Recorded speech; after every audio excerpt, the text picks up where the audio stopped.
unaposikia vita ya maneno, unaposikia vita ya maneno kwenye maisha yako, usianze kurudisha vita ya maneno, utapotea Mkristo. Ukisikia vita ya maneno, usianze kurudisha vita ya maneno, utapotea. Hata kwako ambaye si Mkristo, unayesikia sauti hii, unaposikia vita ya maneno, usirudishe maneno, utapotea. Ukisikia vita ya maneno, tafuta hao ambao wanakupiga vita, alafu taja majina yao, nenda madhabahuni, nenda ukapiga magoti. Baada ya kupiga magoti, mweleze Bwana, mwambie kwamba Bwana, tazama mimi mwanao, kuna hiki pamoja na hiki pamoja na hiki, Bwana pigana nao. Samsoni anasema maneno hayo. Elia baada ya kuona wale manabii wabaya, alienda madhabahuni pa Bwana.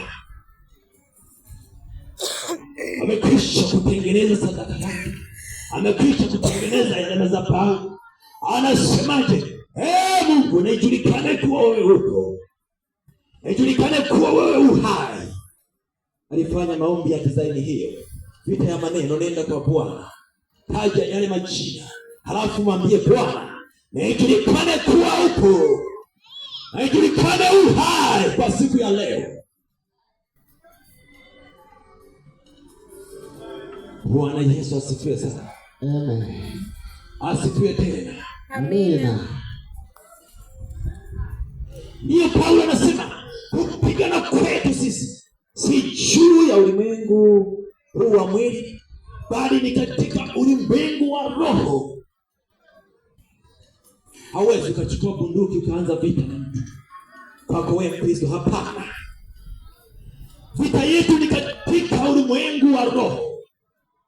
Ndio maana anatuambia twaeni silaha za Bwana. Akataja mahali pale kwenye kitabu cha Waefeso, kuna ngao ya imani, kuna chepeo ya wokovu.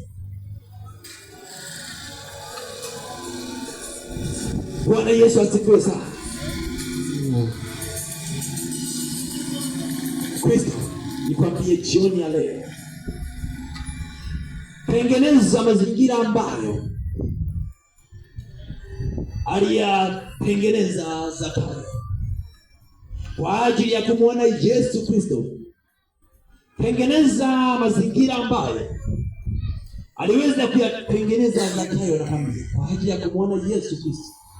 Usitengeneze mazingira ambayo yanakurudisha nyuma katika kumuona Yesu Kristo. Wakati mwingine mazingira yanatufanya tupendane na uso wa Bwana, mazingira ambayo tunaishi. Hebu sikiliza, huwa na imagine kwa nabii Danieli. Danieli baada ya kuona kwamba huyu mtu ni wa haki, viongozi tena akateuliwa kuwa kiongozi mkubwa. Baada ya kuteuliwa kuwa kiongozi mkubwa kwenye ufalme wa Dario, wakaenda wa baadhi ya watu kutunga sheria ili kusudi ije imfunge huyu Danieli.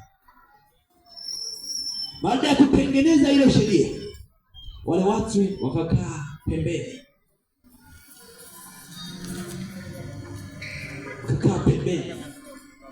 wanatengeneza mazingira ya kumwangamiza Danieli.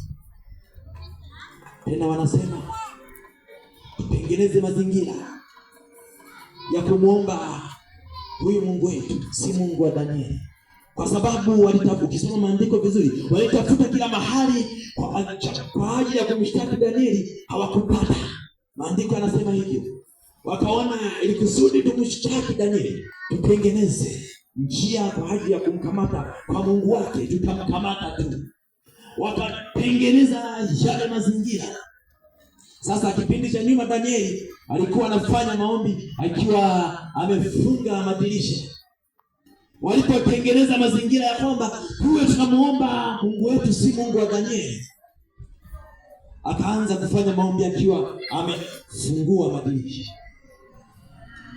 Danieli wanakuja kumkamata, wanampeleka kwa mfalme, kwamba mfalme, ulisema mtu yeyote akionekana ameenda kinyume na maagizo yako, ameenda tena sio kinyume na maagizo ya mfalme, ameenda kinyume na maagizo ya mfumo tulioweka, maana yake apatiwe adhabu.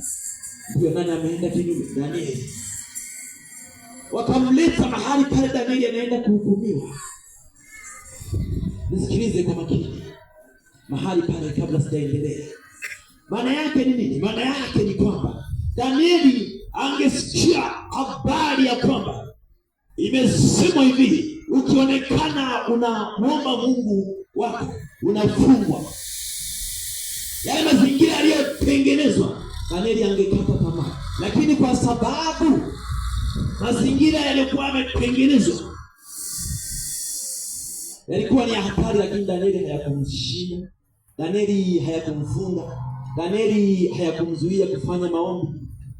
Tena Danieli anajiamini, anaanza na kufungua madirisha, anafanya maombi. Ilikuwa kama desturi yake, baadaye mara 3 kwa siku anafanya maombi tena, kama alivyokuwa mwanzo kwa anafunga madirisha, akaanza kufungua yale madirisha. Mazingira yalikuwa yanatengenezwa ya kumwangamiza Danieli, lakini maandiko yanasema Danieli baada ya kukamatwa hakuangamizwa, alienda kutupwa tena kwenye tanuru, kwenye tundu la simba. Baada ya kutupwa kwenye tundu la simba, kesho yake mfalme anaenda kumwangalia, anakuta Danieli yu mzima, anakuta Danieli hajapata madhara yoyote, anakuta Danieli ana survive kama kawaida, anakuta Danieli anapiga shangwe.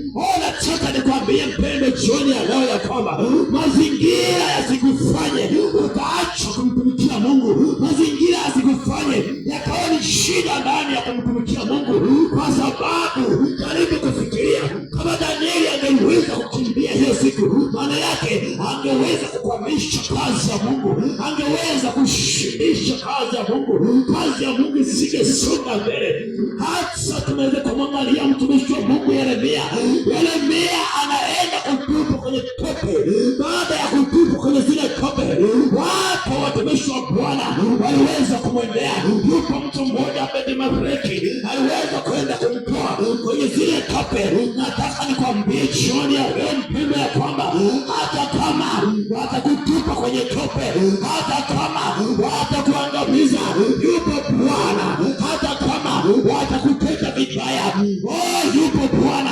Hata kama watakupeleka sehemu ambayo si sahihi, nataka nikwambie yupo Barnaba. Wapo